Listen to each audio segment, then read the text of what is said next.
శ్రీ గురుదేవులు భగవంతునికి పరమ ఆంతరంగిక సేవకులగుట చేత వారిని భగవంతుని వలెను గౌరవించవలెను. ఈ విషయాన్ని సకల శాస్త్రములు మరియు ప్రామాణిక సాధువులందరూ కూడా ధృవీకరించారు. అటువంటి శ్రీహరి ప్రామాణిక ప్రతినిధి అయిన శ్రీ గురుదేవుల పాదపద్మములకు నా గౌరవపూర్వక ప్రణామములు. హరి హరే కృష్ణ.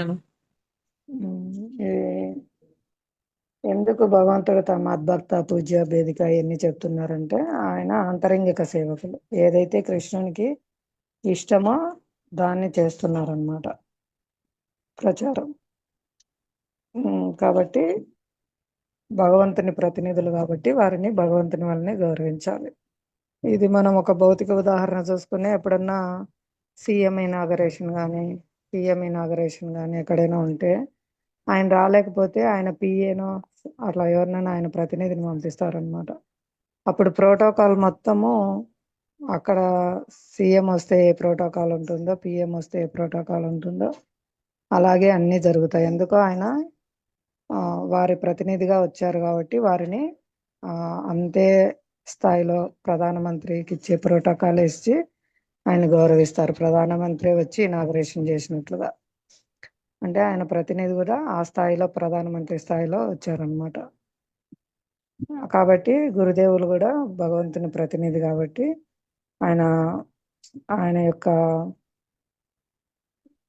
కోరికను నెరవేర్చడానికి ప్రచార సేవ తీసుకొని వచ్చారు కాబట్టి వారిని భగవంతుని వల్లనే గౌరవించాలి.